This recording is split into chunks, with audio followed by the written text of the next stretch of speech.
What is up, everybody?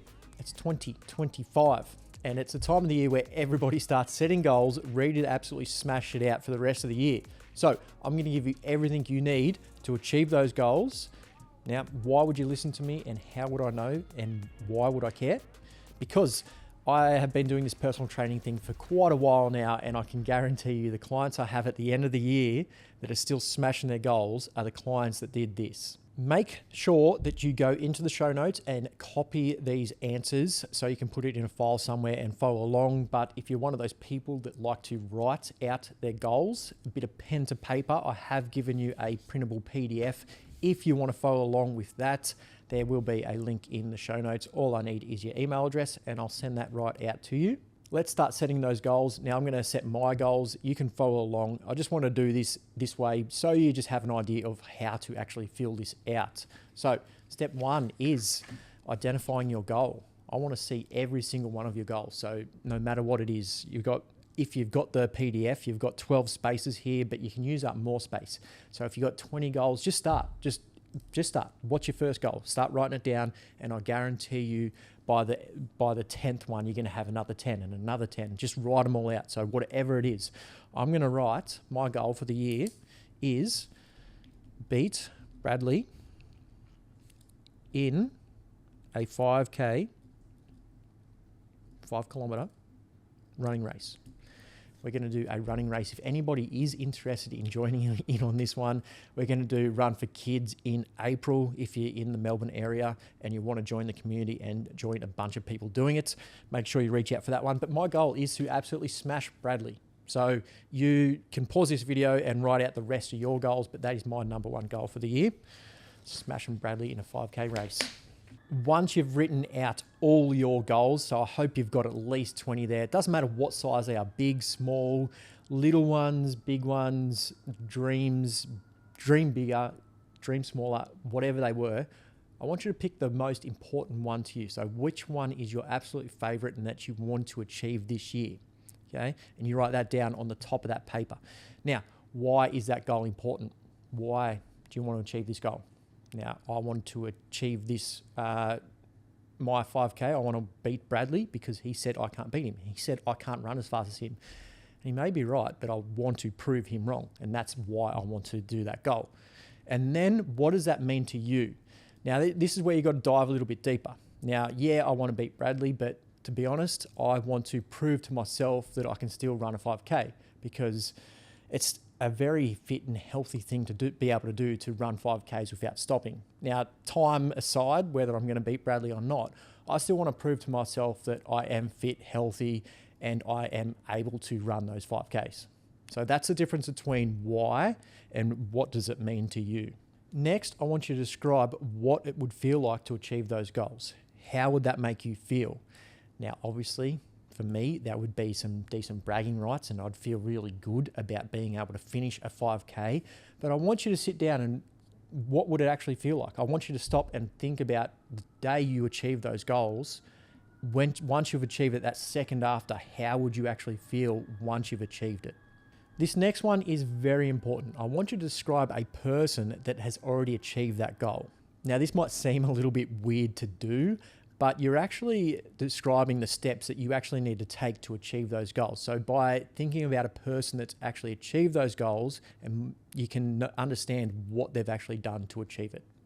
Make sure you do that one. Step 3 is planning. So this is the most important step. Most people don't even get to this part. They'll get their goals, write them in their journals, talk about them to their friends, all that sort of stuff, but they don't actually put anything in place, plan to achieve their goals. So if you've made it this far, I know that you're going to smash it because most people don't even make it this far. So congratulations and keep going. The most important thing here is breaking your big goal down into small achievable goals. So obviously for me, running that 5K, I've just got to start running. But April is a few months away now. So each month I would break that down. So I want to start running a kilometer a week for the next 4 weeks. And then the next 4 weeks, I want to start running 2 kilometers and so on and so on. So maybe not that, but you get the idea. I'm going to slowly increase the kilometers I run before I get to April. Now, obviously, depending on your goal, it's going to be a lot different. So you've got to take a bit of time and just break it down. So I've given you space for 3 small pieces here on how you can break it down. So take the time and just think about step 1, step 2, step 3, and then achieving your goals. So it might take a little bit of work and a little bit of trial and error, and that's okay. You do have to adjust sometimes because life changes and all that sort of stuff, and that's okay. But step 1 is just going to give you enough to get out the door and start achieving that goal tomorrow or this afternoon or whenever you're watching this video. Step 4 is putting one of your pieces into action. So we're going to dial in on one of those and break it down. So choose one. I'd suggest choosing your first little piece of your goal. And then how can you make it even smaller? So what would you be doing in a smaller step? So you've just broken your goal down into, say, 3 pieces.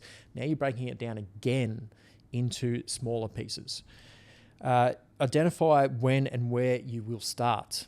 So again, for a running goal, it's pretty easy. I know when I'm going to do it and where. I can just go outside and start running. Obviously, I'm going to set myself a bit of a loop and all that sort of stuff. So when am I going to do it and where am I going to do it, and actually have a place and a time to be at that place helps me stay accountable and start my goal. What date are you actually going to come back and reflect if you've actually done what you set out to do? So this is actually a very important part because a lot of people don't do this. They just set their goals, when, where, I'm ready to rock and roll and go and do. But you need to have some not a finishing point, but a point where you're going to come back and reflect and make sure you've been doing the right things to achieve those goals. Because like I said, sometimes you might go out with all the best intentions, but you're working towards those goals, but it's going in a different direction. You need to sort of come back a little bit. So when are you going to come back? So like how long? So for me, in running terms, I guess you could say for my running goal, in 4 weeks, I'm going to reassess and see how I'm going. Maybe that is in the form of like a running actual test. So running a 5K, training for 4 weeks, and then running another 5K and see how I've been. Or again, it's very hard to know what your goal is. So just spend a bit of time on how long you think is reasonable to come back and revisit to make sure that you're achieving your goals. The last one for step 4 is defining what it would look like once you've created the habit or the little piece of the goal that you're trying to do. This is very important because you'll know once you've achieved that goal. So you've reflected, you've given yourself amount of time to reflect on it, but what will that actually look like? So how will you know that you've succeeded? Because setting goals and achieving things is pretty much always about creating habits. So what will it look like once you've created that habit? So for journaling, for example, or meditation. So if your goal is to meditate for, however long, or get to a point where you can just meditate anytime, anywhere, embrace that sort of meditation lifestyle, what would that look like? What would that habit actually be? Is it actually meditating each day, or is it just being a calmer, better, understanding more version of yourself? So again, what does that habit actually look like for you? Step 5, and the last one, I promise, is reflection. We're going to reflect on the habits you've built and are they working towards the overall goal we're trying to achieve here. Did you manage to achieve your new habit? It's yes or no.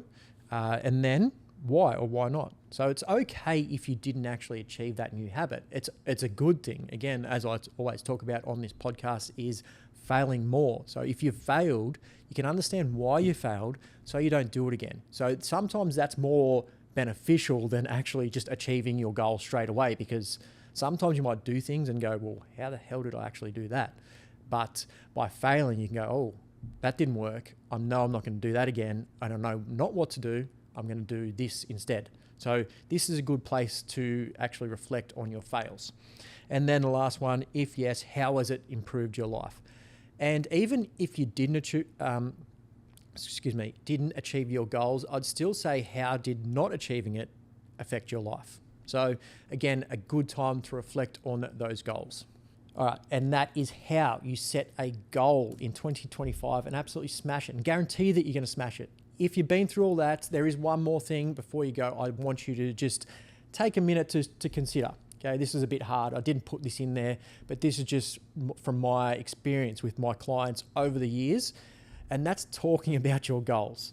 So a lot of the time when I get somebody coming in working on their health and wellness for the first time, it's very scary, very daunting, and they don't tell anybody. They go through this and they set all these goals, when, where, all that sort of stuff, and they start trying to do these changes. But if you've got people in your life around you and they don't know that you're trying to change, they're probably going to be skeptical in what you're doing and probably push back against those changes. And they don't understand why, you don't understand why. So it's really good to communicate what you're trying to do and the changes that you're trying to achieve, so everybody around you is on the same page.